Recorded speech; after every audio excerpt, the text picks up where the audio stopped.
Once was a swagman camped by a billabong under the shade of a coolabah tree. As he sat, as he watched and waited while his billy boiled, who'll come a waltzing Matilda with me? Good morning, ladies and gentlemen. This is Arnie Lukes at the Crossroads. Another interesting day, interesting forum, and I'd like to welcome our panel members for today. Welcome Betty Lukes from Adelaide Good morning, Arnie. and Wallace Klinck from Canada. Welcome, Wallace. Delighted to be there. It's a very dismal day here today, so I'm glad to be in Australia. In spirit at least, Wally. In spirit at least, that's right. Actually, I think there's a bit of drizzle here as well. Okay, right. We're going to talk today about dynamic processes and paradoxes, but I just want to touch on my life experience with dynamic processes. Now, I was in the oil and gas industry for 35 years, and it was fascinating because I actually my thinking evolved over that period of time. When I first started walking up and down the streets in the refinery, I looked at all these towers, and to me they were static. They weren't doing anything. They were just sitting there.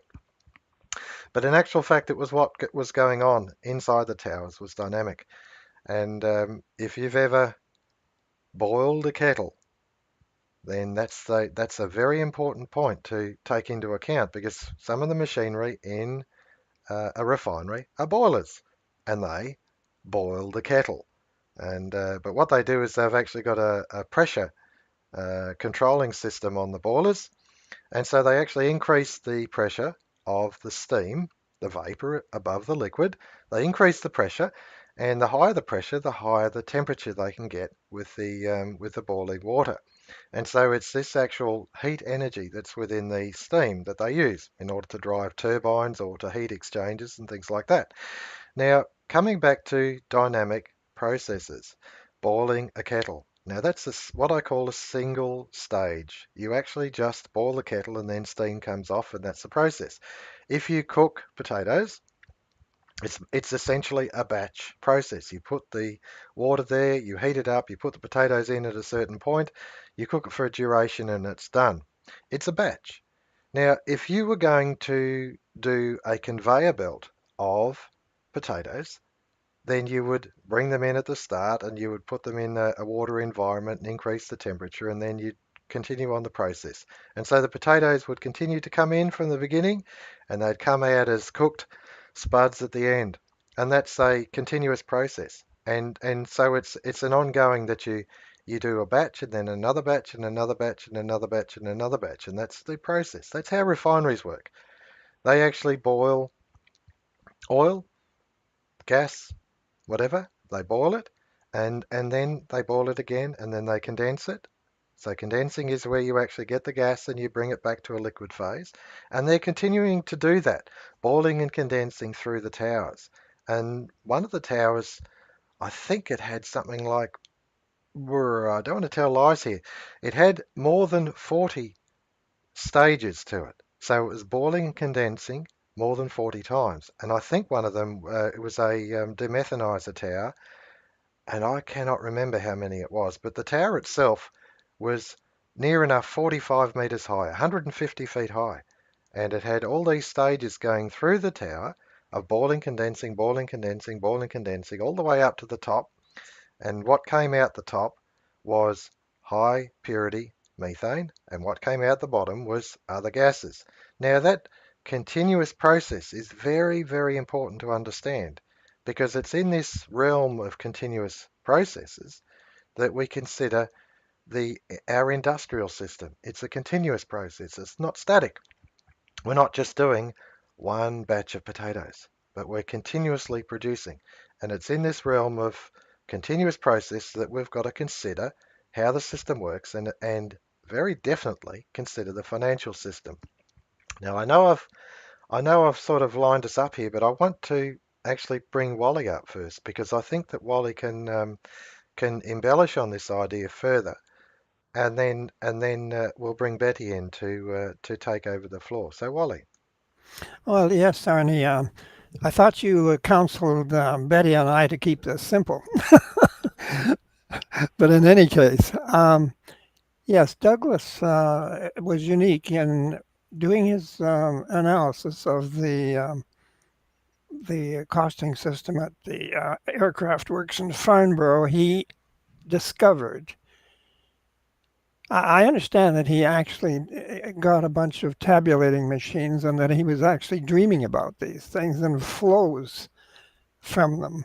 And actually, he conceived the price system in a flow sense, where you have a flow of prices and a flow of incomes that are being given off by industry. And then he was talking about rates of flows.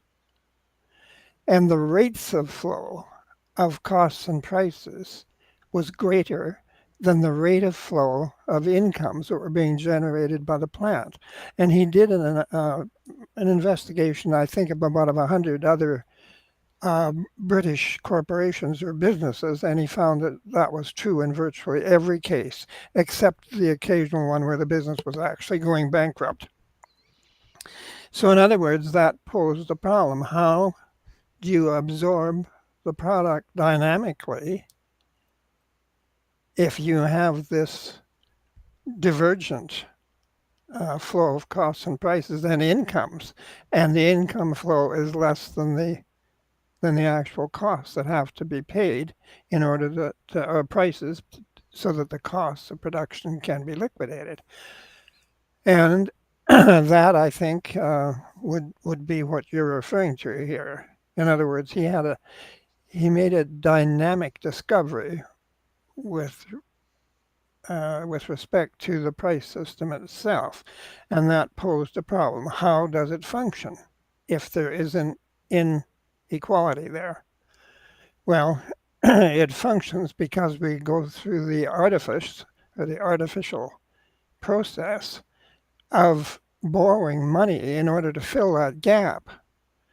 But the problem is you can't, if you're liquidating costs, you don't liquidate the costs by borrowing money because those debts have to be repaid and they have to be recovered from the future. So you don't solve the problem by filling the gap with debt. You simply put off today to tomorrow, forever and ever into tomorrow, because you can't handle a situation today, and it's simply not not it's not appropriate from a social credit standpoint because we believe that income should be able to absorb all prices dynamically, instantaneously as they are produced. So there's always a balance and never an imbalance between incomes and total prices. Excellent. Thank you for that, Wally. That's beautifully put. I worked with chemical and mechanical, electrical engineers most of my working career, and they understand this in great detail. Mass transfers, in equilibrium, these things have to be balanced. You can't get more out of a refinery than what you put in. And this is what we're actually seeing within our economic system, is we're continuing to attempt to balance it when there is a significant imbalance. And that imbalance is the price system. And it's only balanced by borrowing more money. I'm not going to go any further on that. I've got a lot that I could put on the table, but I think that I don't want to confuse people. I just want to highlight that there is a significant imbalance in the price system, and the only way we find any equilibrium at all is continuing to get into debt, and that's where the debt clock demonstrates that there is clearly an imbalance. Betty. Yes, Arnie, being a woman, I think in different terms to what you males do in your industry, but that's all right. I'm allowed to. But I just want to mention that, as I understand it, social credit is not itself an opposite. After all, there was the poverty amidst plenty that Douglas was looking at. He could see that the industrial system was producing this massive amount of goods, but there wasn't the purchasing power. This is the poverty amidst plenty. But social credit itself, it was an opposite, a paradox in a sense. But social credit itself is not an opposite, it is a reconciliatory technique. And that to me is the important point. It would resolve the opposite of what we have with what we have progressively. I'll say that again. It would resolve the opposite of what we have with what we have progressively, so that a new and powerful life may issue forth. You could say a new leaf burst forth on Can the I tree of life. can I just jump in here, Betty? I just want to grab the floor and just illustrate something to our audience. America has a significant homeless problem. It also has a significant deindustrialization. I look at the state of is it Detroit and Chicago and that huge manufacturing potential historically. Car manufacturing is absolutely monster, and of course now it's just desolate.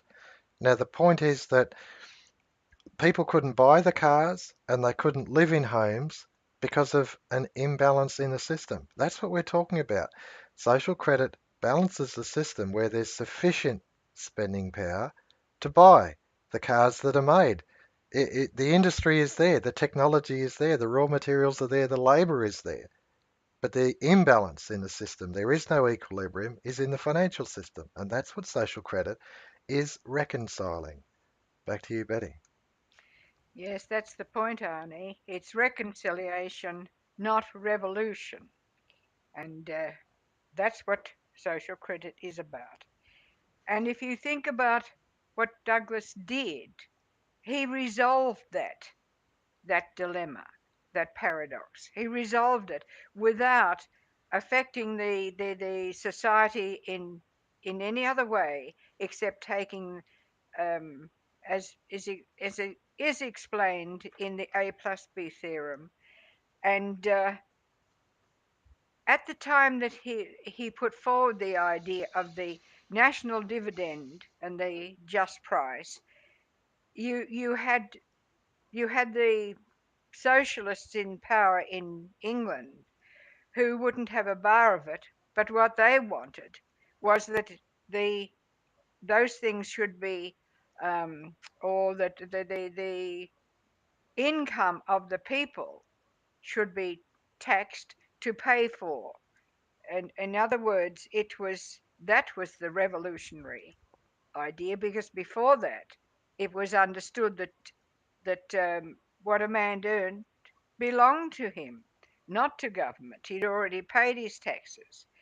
And I think the important point is that what we're seeing here, and people hopefully will see it, is that where there was no life or force or new development was anticipated, Douglas brought forth a new and powerful life, a life force. And that's what we're trying to do. Opposites are not to be united rationally. The expression we seek cannot be contrived. It can be created only through living. That means growing not merely in size, but in life. Thank you for that, Betty. I'm going to take us across to a picture here I've brought into the forum, and it's of this bloke here who's wearing a jacket, Max Hammond it is, and that jacket that he's actually wearing was manufactured 70 years ago, 70 years ago, and this is the story of Fletcher Jones and their clothing manufacturer in Australia. Now, the point I'm getting at here is that you've got industry that, given the opportunity, can produce durable products that can last virtually a lifetime. They can last a lifetime. And you've got to then ask the question, if we can actually have industry produce items that last a lifetime, why are we chasing our tail when the clothes that we wear are falling off our back as soon as we put them on? Why are we wearing so many? I mean, this is an ecological, this is an environmental point of view. Why don't we have quality, durable items that last a lifetime? And it always comes back to the imbalance in the financial system. This is what we're on about. This is why it's just so important to renew your mind, to actually think again, to actually move into this space that's not easy even to conceive of this. But once you realize that this thought is actually moving around in your mind, it will release you into a new understanding of what's actually going on in the world. It's not static, it's dynamic. Wally. Yes, Arnie, that's certainly true. The environmental aspect is very important with regard to social credit. Uh, we have to continue to produce and produce and produce, not necessarily to produce things just for people to have genuine utility. We have to produce in order to earn incomes which are available to go back and liquidate the costs of industry. And we have to tie ourselves down. Industry creates costs. Those end up in prices, and industry has to recover from the public every cent that that they have spent in producing those goods. And they also have the part of that cost is the living costs of the owners and the investors, and so that prices contain all costs, and the consumer is the only source from which those costs can be recovered. The consumer must have enough money, available money, when he spends his money on the goods to absolutely cancel the costs that have been created in that particular cycle of production. It's essential, and the thing of it is, we're dealing here with the differential rates of flow of credit. People have to understand that we operate in the modern world on a system of credit. Credit is issued as the debt for production, and it is withdrawn in prices, and it is canceled when it is repaid, and it only emerges with new production, which creates a whole new set of costs. So the we have this idea of the velocity of circulation of money creating additional purchasing power. That is pure nonsense. A dollar is a dollar. It is not $10 because of its velocity. You can issue credit rapidly, or you can, or less rapidly, and you can have money spent rapidly or less rapidly. But it is a cycle that is contained as far as costs are concerned. And it doesn't matter how fast the process takes place, it does not increase purchasing power. It indicates that there's a greater activity in the economy, which may be a good thing or may not, depending on what you're producing. But so it's very important to understand that there's a differential rate of credit issue and credit cancellation. Now, the problem is that the way the industrial costing system works, money is canceled prematurely so that it is not available when it is needed to buy goods coming out in the future. And that's why you have to keep going into debt more and more and more. And there's a very good booklet here, The A plus B Theorem by A.W. Joseph. And he says you don't have to look too far to find where the missing money went. It can be saving from the public. If money is saved, it's not spent and costs are not canceled. Now, mind you, we're talking here about the differential rate of savings, at the rate at which it's spent and the rate at which it is saved. And that is what causes a problem. And then there are bank and company reserves, money that is taken in by business as reserves. That is another factor that contributes to the premature cancellation of credit and the deficiency of purchasing power. And then again, you have also accumulation of capital. Businesses accumulate capital, which is a legitimate thing for them to do, but it does create a shortage of purchasing power. And all of these three items that I've mentioned, savings and bank and company reserves and accumulation of capital, are in a sense a form of saving, but they all contribute to a deficiency of purchasing power, which has to be made in some way or another if we're going to function as a society. Thank you, Wally. That's excellently put. And in my mind, it's quite vivid as to why there are other reasons, but why there is specifically a shortage of purchasing power that's not in the community's hands. It can't liquidate the costs. And as demonstrated every single day America's economy, 50% is to military. And they're dropping bombs on people in order to balance their budget. I mean, what sort of madness is that? It really is a form of insanity. If you take out a credit card and you run it up and you say, right, I'm maxed out at whatever, 1,000 or 2,000 or 10,000 or whatever, you have to continue to work to pay the credit card off.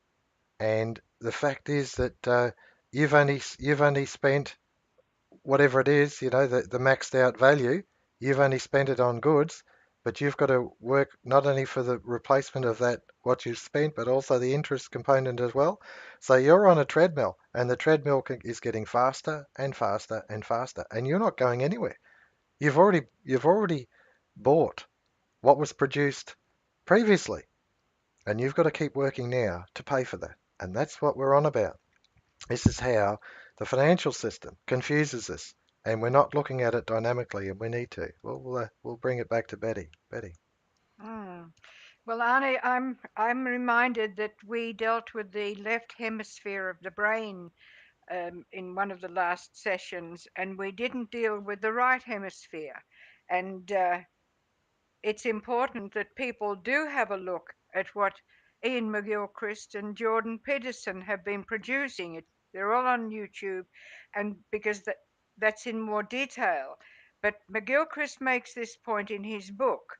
We desperately need both the left and right hemispheres in order to reason properly and to use our imagination creatively.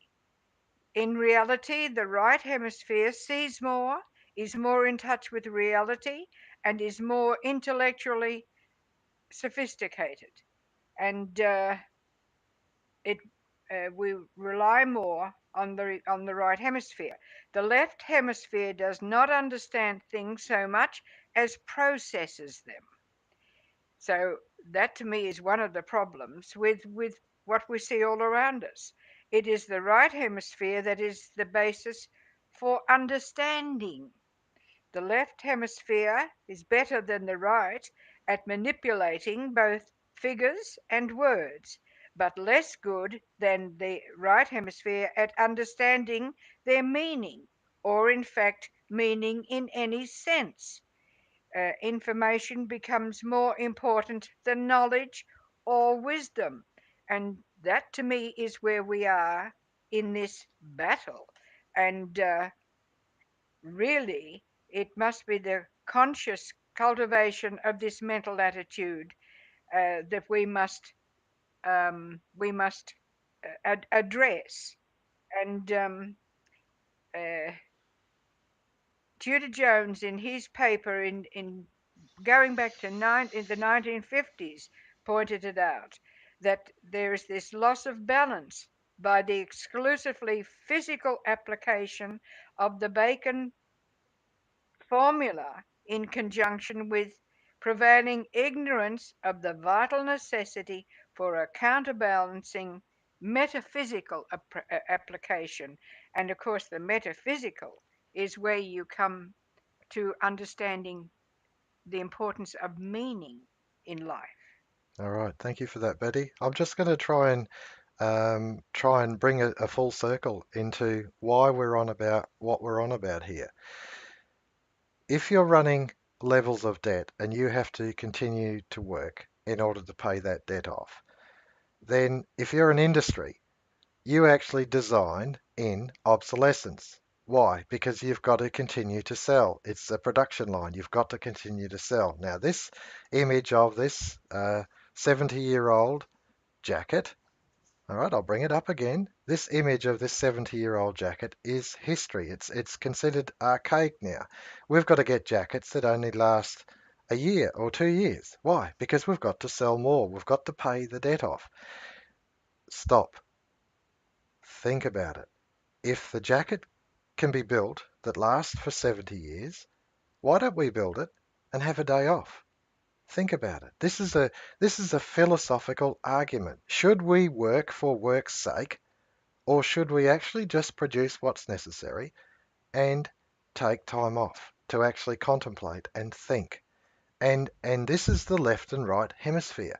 The left hemisphere is saying work, work, work, work, work, produce, produce, produce, produce, pay the bills, the numbers are balanced and all that in a flawed and imbalanced financial system. Or we produce sufficient of durability, of quality, so that we can actually stop. The history of England, Merry England, is one of having 150 holidays, holy days, 150 holy days every year. Now, they didn't have electricity. They had a little bit, maybe water wheels for the mills, but they didn't have it. They didn't have nuclear energy. They certainly didn't have hydrocarbon fuels in the sense that we know today. We produce perhaps a factor of 1,000 times to one what they did, and yet they could take 150 holy days off a year to consider the meaning of life. Now, let's put this in perspective. This is the world that we're in. We are abusing the planet. We are deliberately designing in obsolescence instead of durability so that we can balance these numbers, which are imbalanced anyway. The debt clock shows that it's imbalanced. We've got to take a step back and start conceptually thinking this. We've got to move from the left hemisphere of the brain into the right. That's what Betty is on about. And this we have to renew our minds. Wally.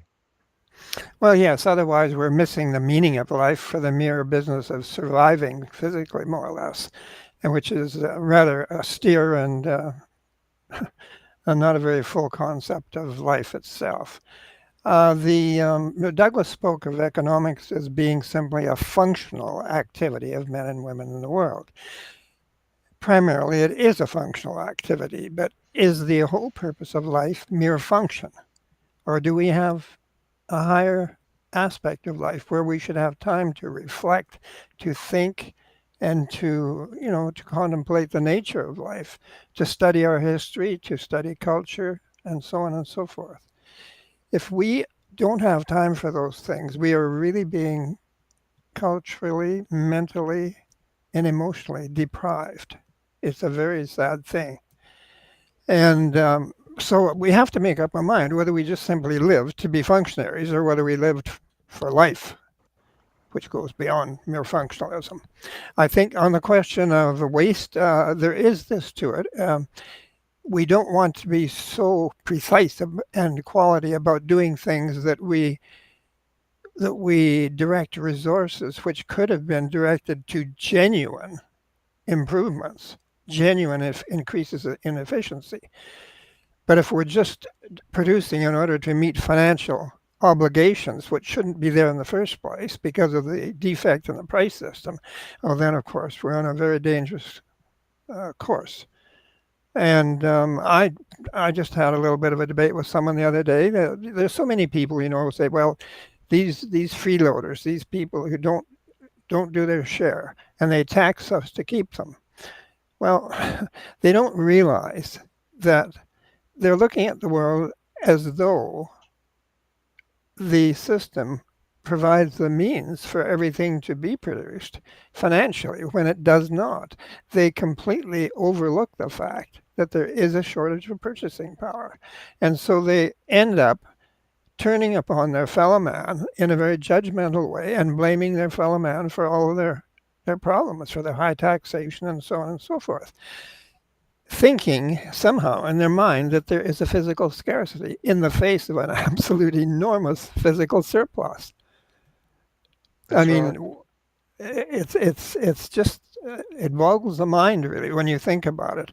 And Arnie, you said that it was insane or irrational. It is insane or irrational. We should have to continue just producing for no really good reason except to satisfy a numerical demand in the form of debt. It's insane. It's also, I think, diabolical and evil in the most fundamental and most profound sense of the words. Thank you, Wally. That's beautifully put. Beautifully put. You actually touched on something there, and that to me is very important. And that was that both and the worker or the people who are working or enterprising or whatever, and those that are not, the freeloaders. And the paradox is between the two, that you've got people who are driven and achieve and they do great things, and other people who are not. Should each be given an opportunity to access the abundance in the kingdom? And in my view, absolutely. And that is what Douglas Social Credit, National Dividend Compensated Price is all about. It's about providing sufficient. Let the robots, let the automation, the advanced control, nuclear energy, solar energy, hydrocarbon energy, let them do the work. Let us make things efficient and then provide a sufficiency to everyone. We're at the 30-minute mark, so I'll just call for closing comments. Betty. Well, as Arnie was talking, I was thinking of the picture I saw on the ABC News just at the weekend of this um, overgrowth of industrial activity, and it's represented by these what are called ghost houses in China. The planners planned and had built these, what I call them, jungles of houses, and they're all empty. Cities, they're cities. They're cities. Yeah. That's right, and they're all empty. There's something terribly wrong with the system, and I think that C.H. Douglas provided an answer. And for those people who say that the slackers are not working, I remind them to have a look at the parable of the workers in the field, and the New Testament. That's in the New Testament, and the one who worked 1 hour received the same money as did the ones who worked 8 hours, and the reason being that it was sufficient for a day's food supply for him. And in other words, all should have the right to um, Sufficiency. feast at the table provided. Beautifully, beautifully put. Thank you, Betty. I'm just going to cut across to Wally for closing comments. That's a very, very beautiful way of putting it, Betty. There is an abundance, and that abundance goes far beyond our mere puny efforts as individual human beings. We have developed a cultural heritage. We have all sorts of enormous efficiencies built into the productive process, which are able to produce a profusion of goods and services for people. And we should be able to intelligently use that profusion capacity for profusion of goods to also give us an increasing amount of genuine leisure when we can exercise our highest capabilities. Beautifully put, Wally. Thank you for that. It's a lovely summary to an interesting forum. This is Arnie Luke's at the Crossroads. Once was a swagman camped by a billabong under the shade of a coolabah tree. As he sat, as he watched and waited while his billy boiled, who'll come a waltzing Matilda with me?